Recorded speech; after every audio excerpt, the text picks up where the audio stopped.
Bali memiliki potensi yang luar biasa di bidang pertanian. Hanya saja pertanian selama ini masih belum terpetakan secara maksimal.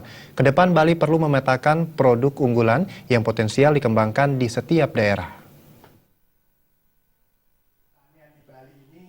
Ketua Kadin Bali Anagung Ngurah Alit Wiraputra menjelaskan, Bali memiliki potensi pertanian yang luar biasa.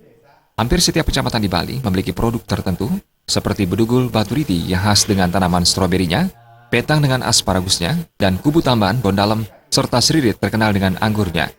Jika produk-produk ini dikembangkan secara maksimal, diyakini pasar akan terbuka baik lokal maupun modern. Hanya saja pengembangan yang dilakukan selama ini belum maksimal, dan seringkali petani latah dalam menanam produk tanpa memperhatikan potensi tanah di daerahnya. Jadi mungkin satu kecamatan, satu produk unggulan, nanti dari kecamatan diambil yang terbaik, dijadikan satu produk kabupaten dan kota medianya. Jadi Bali ini minimal punya misalnya 9 produk unggulan yang menjemput ke pasar ekspor.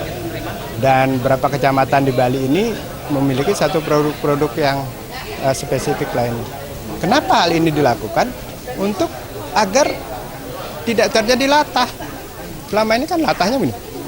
Setiap masyarakat misalnya di sini nanam yang baik misalnya apa kemarin anggur semua, jeruk semua kan gitu. Jadi agar tidak terjadi seperti itu maka keunggulan daerah-daerah masing-masing sesuai dengan kontur tanahnya itulah yang harus dikembangkan.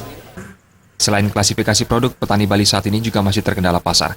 Terkait hal tersebut, Kadis siap memfasilitasi, hanya saja hingga saat ini belum ada laporan dari petani.